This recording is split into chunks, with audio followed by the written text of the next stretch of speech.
40-45 minutes about how our recycling is processed, kind of give you a little bit of background information of where does it go after the blue truck picks it up,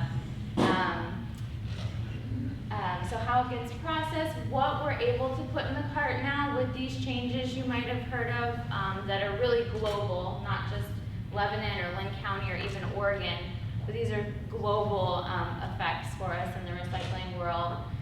And then in light of these changes where yes, we're able to recycle less than we were before, what are some other tools in our toolkit in lieu of just recycling? And like I said, if you have questions along the way, feel free to stop me, and otherwise we'll just go ahead and jump in. One thing I will say really quick, there are handouts up here on what can go in your recycle cart, what can go in your food waste cart. In the city of Lebanon, you actually have weekly service. Your yard debris cart is your mixed organics cart, so you can put food in there, and we compost it all locally, so there's info on that. And then I also teach an annual Master Recycler class that I have to plug for. It's a great class. It starts in January, once a year for 8 weeks, and so there's info on that as well. So with that, we will go ahead and get started. Can everyone see this okay? Well enough? Okay. And if you can't hear me, just say so. So like I said, we're going to start with kind of how is the processing after it leaves your site, really. You put it out to the curb, right, at home or at work in that tan cart. You don't really see it again as far as you know, but what happens to it after that? So Republic Services picks it up. We are really just the hauler, just the transporter. So from there, it goes to a facility actually up in Clackamas, a materials recovery facility, or MRF as we'll call it, where it gets sorted back out, because you can commingle or mix all of your paper and plastic and metal, right? But in order to recycle it, we've got to parse all those different materials back out so they can go to their own market. So that is what a MRF does. It takes those materials and brings them from that commingled state to a separated state, sorted into like materials. And that last bullet is important. In this system, only materials that the MRF can sort out are we going to put into our cart. So there's many avenues through which to recycle things. There are many things that can be recycled, maybe just not through the tan cart. So the tan cart's just kind of one avenue for recycling. So keep that in mind when you think of things that can't be recycled through us, but maybe they can be recycled other ways. So just another slide about that MRF.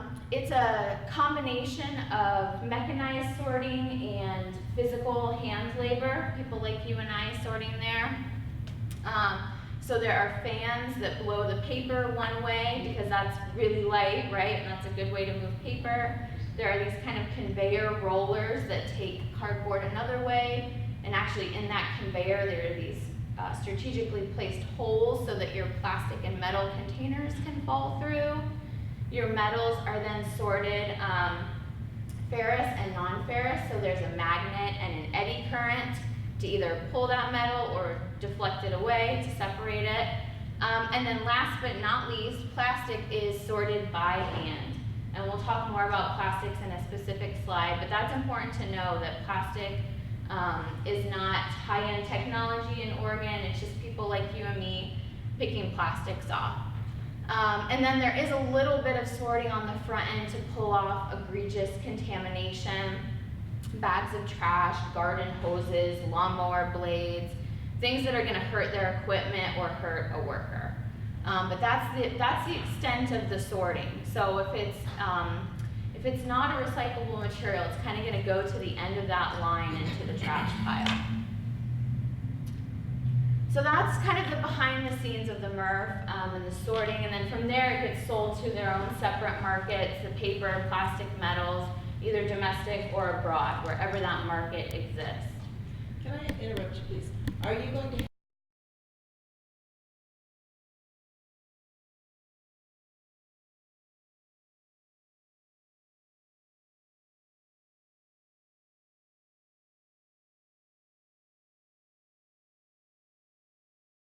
what can go in the cart Yes. system? Okay.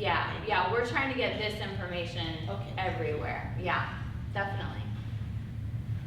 So talking about what goes into the cart, we're gonna start with paper. Paper has changed a little bit in light of these world market changes. These are the things that you should be putting in your cart now. Newspaper, that's always been good for the recycle cart, right? Magazines are good to put in. They've got a little bit of that glossy look to them, but that's okay. It's not plastic or anything that we can't sort out. So definitely put magazines in. Paperboard, if you're not sure what that is, paperboard is like a cereal box, a shoe box, crackers, tissues. It's a kind of a thin cardboard or a thick paper. That's really good fiber for recycling. All of your office paper and junk mail can go in the recycle cart still. And of course, the trusty corrugated cardboard. That's always a good high quality material for recycling. We're seeing lots more of that in the cart now with the increase in online shopping. But that's a really good material in the cart. Just make sure you break it down flat so that you can fit it in there. Things that we don't want in the recycle cart as it pertains to paper, some of the common ones are listed down here. No metallic or laminated paper. We see this a lot around the holidays with wrapping paper that's really bedazzled or jeweled up or fancy. That's really awesome, but if it's not a paper fiber, the paper mill can't make paper out of it, right? Yes? Milk cartons. No, that's one of the things that has been taken off the list. Excuse me. Milk cartons are no longer recyclable, so the paper gable-top milk cartons are what we're talking about. Here's an example. These are actually two of the things that have come off of that list. So your traditional gable-top milk carton, and this is what we call an aseptic container, shelf-stable, milk alternatives, chicken and vegetable broth. And it's because these are more than fiber, right? They've got plastic lining in them. Sometimes they've got a metal lining in them. They've got lots of layers to them that are non-paper. And markets for that kind of fringe paper, it's like some paper, but most of it is not paper. Those kind of markets are not existing right now. So that's why those came off of the list. And then going hand in hand with those paper products are coffee cups and paper ice cream cartons. These have never gone into the cart, and again, it's because it's not just paper. There's this awesome plastic liner in there that keeps that ice cream inside the carton when it's melty and keeps that coffee inside the cup for you. But on the flip side, it makes it really difficult now to recycle that paper because of the multiple layers in there that aren't just paper. Does that make sense? And then one other thing that's not listed here that came off of the list in terms of paper is shredded paper. There's a couple of reasons why that came off the list. One, it's really difficult to sort out. So looking back to that MRF scenario where they've got all the mechanized equipment to sort stuff out, the smaller something is, the more difficult it's going to be to parse that item out and separate it for recycling. So keep that in mind when you're recycling. The other thing with shredded paper is so paper is made of long fibers, right? And you recycle it over and over again, and those fibers over time get shorter and shorter and lower quality until they can't be recycled anymore. They're just too low quality to stick together and make paper fiber. And so when you shred a document, you're actually cutting the lifespan or the recyclability of that paper by prematurely cutting those fibers. So I understand for confidentiality reasons you might need to shred, and that's perfectly acceptable. If you can avoid shredding, try to do that. If you've got your full sheet of paper and it's got your name and account number up here in the corner, can you maybe just rip that corner off so that you've still got a really good sized piece of paper to recycle? If you can't do that, try and utilize a shredding service to ensure that source separated material gets recycled. A lot of banks are awesome in that they have a shred day for their residents where you can bring a certain number of boxes. So that's shredded paper, yes. Can you put the shredded paper in the compost? Yeah, that's a question we're getting a lot lately, and we're having to step delicately with that. It's, can you put the shredded paper in your compost instead? So, as with most processes, everything is good in a balance, right? So if you were taking, you know, 2 huge trash bags of shredded paper and putting it in your recycle cart every week, and now you can't do that, and so you're gonna try and put it in your yard debris cart every week, that's gonna inundate our composting system and kind of throw that balance off. So if you're the type of person who has, you know, maybe a few gallons a week or, you know, a few gallons a month of shredded paper, that can be okay to meter into the cart. But if you feel like you generate a lot of shredded paper, it might be better for you to put it in the trash or find a service that can shred for you if you want to ensure it's recycled. Yeah, very good question. It can be a really good product, but in moderation, just like anything, right? So that's paper. The next one is metal. Not too much came off the list as it pertains to metal. We just want cans though in the cart. So metal, steel, aluminum tin cans in the recycle cart. There are several of these cans that, yes, could go back through the 10-cent bottle drop system, and if that's how you want to recycle your cans, that's just fine. Like I said, there are many avenues through which to recycle, and this is just one. So for cans that do have that deposit, you can bring it through bottle drop, or you can just put it in your recycle cart and it'll get recycled just the same. So any of those metal drink containers are great for the recycle cart. All of your soup and vegetable and you know, SpaghettiOs cans, those are all really good for recycling. As with everything, you want to make sure that that can is empty, clean, and dry. So all the contents are out of it, you've rinsed it, and you either let it dry or you give it a good shake so that there's not any more liquid in there. The label does not need to be removed in order to recycle that can. However, if you want the paper to be recycled in addition to the can, you can kind of peel it off in one fell swoop so you've got that good size piece of paper, and that'll get recycled if you do separate it out. And then one other common thing as it pertains to cans, that lid's gotta go somewhere, right? You've got the can opener, you open the green beans, and then you've got that really thin, razor sharp lid, right? So thinking of the safety aspect, try and keep that lid attached if you can. So don't use the can opener all the way around if you can, kind of do the flap situation so that you can empty your contents, rinse it, and then kind of tuck that flap back in. If that lid has become separated, you'll want to just put it in the trash. And again, as we've talked about, safety is an issue at that point once it's separated, and 2, it's probably just going to be too small at that point to be found in that recycling mix. So that's metal. We don't want any scrap metal in the cart, and we really haven't ever, again, because that sorting facility, they don't have the means to parse out a transmission or metal fencing or rebar or that lawnmower blade. Again, metal is great for recycling, right? There's definitely a home for it. You know, your scrap metal dealer. The tan recycle cart just isn't the home for scrap metal. So keep that in mind. When in doubt, throw it out. When in doubt, leave it out of the cart. There are lots of other homes for recycling. The tan cart's just one method. Questions about metal? Trying to think. Metal, you don't really see too many issues. I'm trying to look at my contaminants on the table there. It's one of the more straightforward materials in the recycle cart. Yes? Is commingled recycling, is that a different can?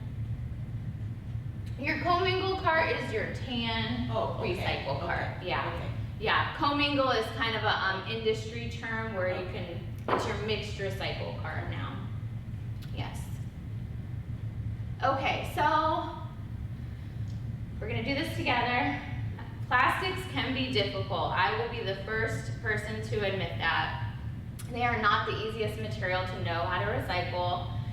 You're getting lots of information from your hauler, from that manufacturer you purchased it from, telling you it's recyclable.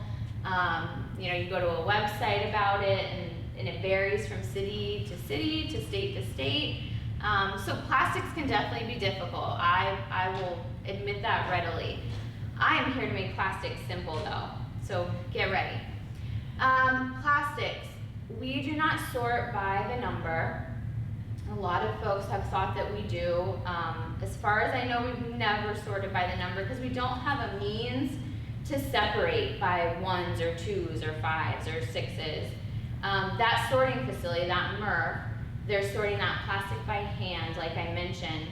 And they're working on a very fast moving conveyor belt. Like picture your grocery store checkout line on steroids. It's very fast moving. And they have no time to flip over every container and scrutinize to even find that number, because you know it's hard to find sometimes, right?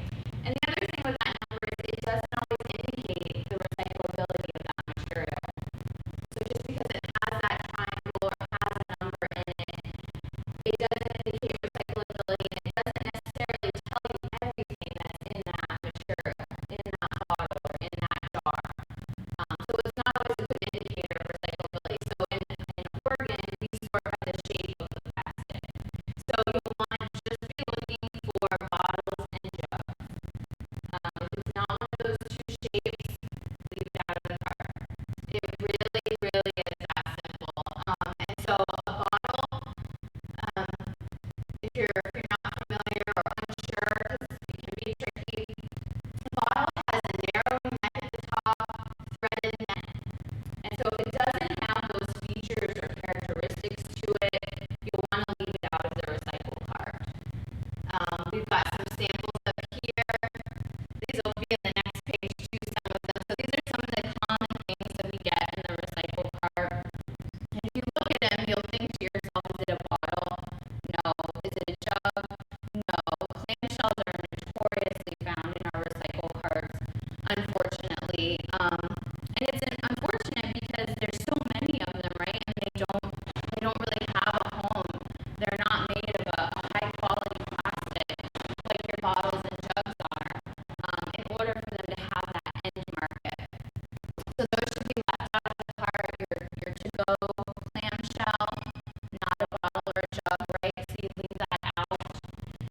Their plastics, your to-go coffee cup, no, not a bottle or a jug. You have a mayonnaise jar and yogurt cup. These used to be recyclable. So all the other plastics I showed you, they've never been accepted in the cart. In light of these changes in the recycle market, these two things did come off the list, jars and tubs. So take note of that. These two are new, but the rest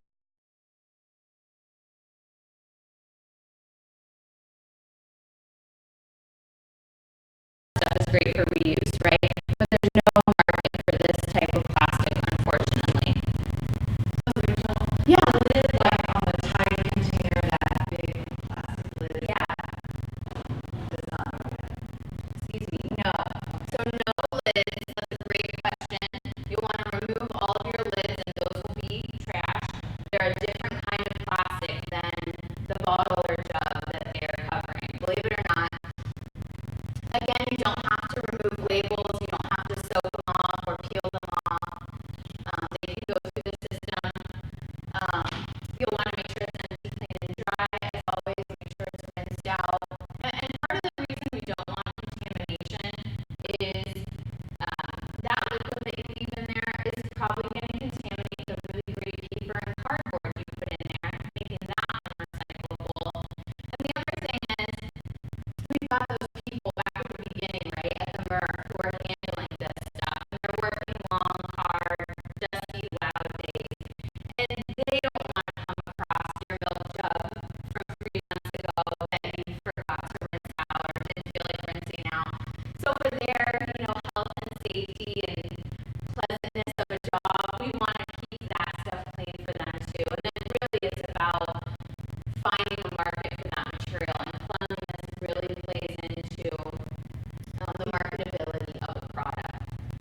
there with quantity. Quality is more important because without that clean product, you really have no recycle market because people don't want to buy dirty recycling. So question out of curiosity, how does mayonnaise or not bottles?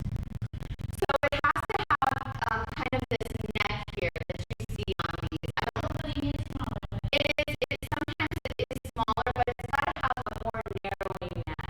It's got to have that really distinct narrowing neck. And the other thing is too, some of it is really more simple than we think it is. Like I wouldn't call that a mayonnaise bottle, personally. I wouldn't say, hey, that's a mayonnaise bottle. And so sometimes it's just as easy as what do I call this thing that I use all the time? I have folks who come in and they're like, can I recycle this salad dressing bottle? And it's like, yes, you just call it a bottle. Absolutely. Rinse it out and throw it in the cart. So, like I said, plastics can be tricky, but they can also be really simple too. So keep in mind that it's really got to have that like substantially narrowing neck to it. It's got kind of that traditional bottle shape. So like peanut butter jars and mayonnaise jars, those would be left out. And it's not, the other thing with recycling is it's not black and white either. It can be that gray sometimes. And so when you're unsure, you should definitely err on the side of leaving it out of the cart. We've got a lot of wishful recycling that's been happening. I want it to be recycled. I can't bear to throw it away. They'll find a way. We're passionate about recycling, right? That's a great thing. Sometimes we're too passionate in that we put too much of that wrong stuff in the cart, and that can kind of backfire on us. So, again, coming from me, trust me, believe me, you can leave that stuff out of the cart if you're unsure. We prefer you do that so that we don't kind of perpetuate this troublesome scenario we're in with recycling. Let's see. So I like to put this slide in nowadays in light of these changes with markets. These are all contaminants and have all been contaminants. Even before these changes that came down, these items were never allowed in the cart. So I'd like to kind of let us kind of marinate in this slide for a minute. I'll go through these and talk about what they are if you can't see them too well. But sometimes folks look through these and they realize they've been accidentally putting something in that doesn't belong there. And the more we can clean up this stuff, the better our chances are of surviving this kind of recycle setback we're going through. So we talked about just a few minutes ago these clamshell type materials. It's unfortunate because they're ubiquitous. They really are. And they're great for manufacturers too, right? They're inexpensive. They're lightweight. Too expensive. So, this is a good choice for a manufacturer. However, on that end disposal side, there's really no home for it. There's no market for that low quality material. So, reuse it if you can. Maybe try and find a different way to purchase it. Lebanon has a phenomenal farmers market. They sell berries. Go there instead. Just try and see if there are different ways to purchase this otherwise disposable stuff. We talked about those coffee cups, both hot and cold. The cup, the lid, the straw, that's a no. You might see these if you've got kids or grandkids in school. That's where I see them. It's a kind of one-time use cereal bowl. It's made of plastic. That should be left out of the recycle. Kind of all of your one-time use summertime party materials, that solo cup, the plastic silverware that goes with it, and the plate, the bowl, those are all no's. Again, not a bottle or a jug, right? That's really going to be like what you go back home to. Is it a bottle or a jug? As it pertains to plastic. Plastic bags have always been a no for the recycle cart. That's another example of something that is perfectly recyclable, just not through that tan recycle cart avenue. A lot of grocery stores nowadays take them back for recycling. That's a fantastic method to utilize. So definitely leave them out of the recycle cart. Chip and cereal bags, those are a no. Those should just go in the trash. We get a lot of styrofoam, unfortunately, either food-related styrofoam or new electronic, new TV styrofoam, not recyclable in your tan cart. This is kind of a salad container. We talked about that earlier. And then your quintessential cake bakery container, not in the recycle cart. And then this one we didn't talk about during paper, but this is a ream wrapper. So it's that paper wrapper that comes around your 500 sheets of paper, kind of in an office setting. That is just like the ice cream carton or the milk carton, where it's actually got plastic fibers in it that keep it water resistant, keep those sheets dry. These things serve an awesome purpose, right? But then it really hinders their recyclability. So definitely leave those out of the cart, spread the word in the office. I think that's it. Any questions about this slide? Awesome. So I think I harped on this one enough, but just in case I didn't, I really do want to stress that things should be empty, clean, and dry before they go into their cart. Like I said, some of the reason we got into this mess with recycling is because we were putting the wrong things in the cart, but some of it was also because it was just too dirty. It was really great recycling otherwise, but it just was not physically clean. So make sure that you rinse that stuff out, and if you can't get it clean, go ahead and just leave it out of the recycle cart. So I'd like to end on these couple slides here. We talked about where does your recycling go, what can go in the cart, and sometimes I get these kind of sad faces by the end of my presentation about these things that we're not able to recycle anymore. And so I like to kind of ramp that spirit back up and talk to folks about the other things that we can still do in light of recycling. And so I think most of us, when we were younger, probably chanted the 3 R's at some point: reduce, reuse, recycle. It seems like we kind of have gotten really focused on that recycle part. We've got that down pat, right? But I think we've kind of lost focus in terms of the whole waste prevention and reuse of materials, which when you practice one of those two things, avoiding purchasing in the first place, or I had to purchase it, so how can I reuse this in some way?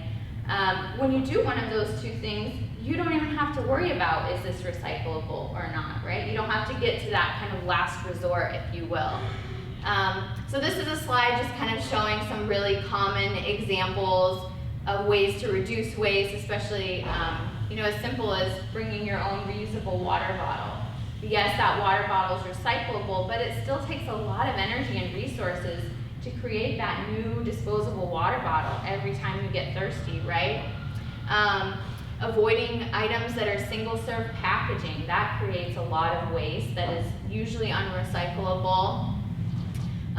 When you bring your lunch, reusable lunch box, right? Not one-time use. So that's kind of the difference when it comes to waste prevention. Is it a disposable item, or is it something that I can use again? So that's a tool that we have in our toolkit. And then reuse. Reuse is fun. It's about creativity and how can I take this thing I've already used and use it in a totally different way. Here's some bookmarks out of paperboard, coin purses out of juice boxes. Here's an awesome little terrarium out of a light bulb, water damaged books that were turned into planters. And then these are Parmesan cheese containers that are now used as storage containers. Reuse is probably something we all do in one way or another. We just don't stop to call it reuse. But that's something we're definitely doing to save resources and reduce waste. So that's definitely a tool that we can use. And then the last thing is to kind of zoom out even further than that. So we've got that waste hierarchy of the 3 R's.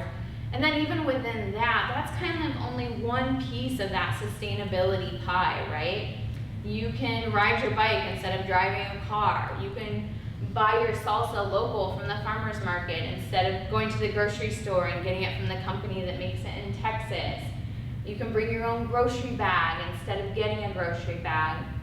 There are so many ways that we can be sustainable besides just recycling. And I think people get really focused on that one aspect. And we don't give ourselves enough credit for all the other sustainable feats that we're still doing in lieu of the fact that we can't really do as much as we want to in recycling right now. So I really just like to shed light on that, bring that back into recognition that there's probably a lot of other things we're doing in our sustainability pie outside of recycling. So give yourself credit for that and know that that makes a difference. I think that's it. You guys kind of gave me questions along the way, but if you have other questions as we go afterwards here, I will take them. I Yeah. had somebody ask, actually I told them I was coming to this tonight, and they asked me this, a Kleenex box, do you have to pull the plastic off of it? Yeah, that's a really great question. The Kleenex box, it's got that nice little thin, filmy thing. So like I said earlier with paper, if it's not paper, the paper mill cannot turn it into paper, right? So things like that filmy strip, the staple that you leave in your paper or paper clip, the rubber band you leave around your newspaper, those are all technically contaminants, right? Things that shouldn't go in the recycle cart. And so I kind of turn it back to the consumer and say, it's a contaminant, so either you have to remove it or the paper mill has to remove it, one way or another. I am really into recycling, and so I remove that stuff because I know it's gonna have to be recycled one way or another. And I kind of think of recycling in terms of the efficiency of it. And it can be less efficient when you're taking something that's really trash, like that film from the tissue box, and you're putting it in the recycle cart, and you're sending it to the MRF, and then the paper mill's taking it out, and they're putting it in the trash. And so like I said, in terms of efficiency, I could just put it in the trash, or I could let the paper mill do it. And so it's really, really kind of up to you where you want to be in that kind of recycling hierarchy. Does that make sense? Yeah. Yeah, kind of a long answer, but other questions? Any questions about your mixed organics cart?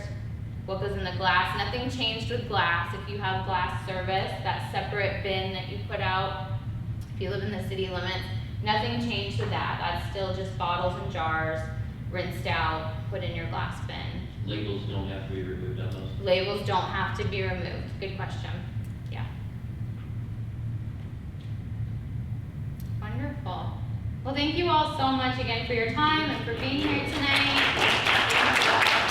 I'm going to take some handouts, and I will stick around for a little bit if you think of questions or other items you want to talk about. Thank you. Thank you.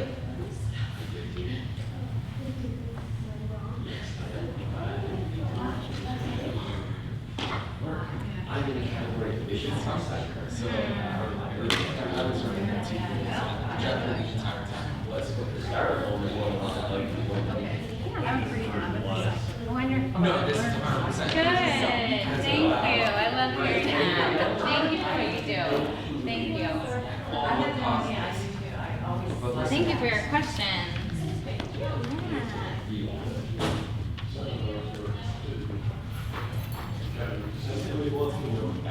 Okay, yeah, no,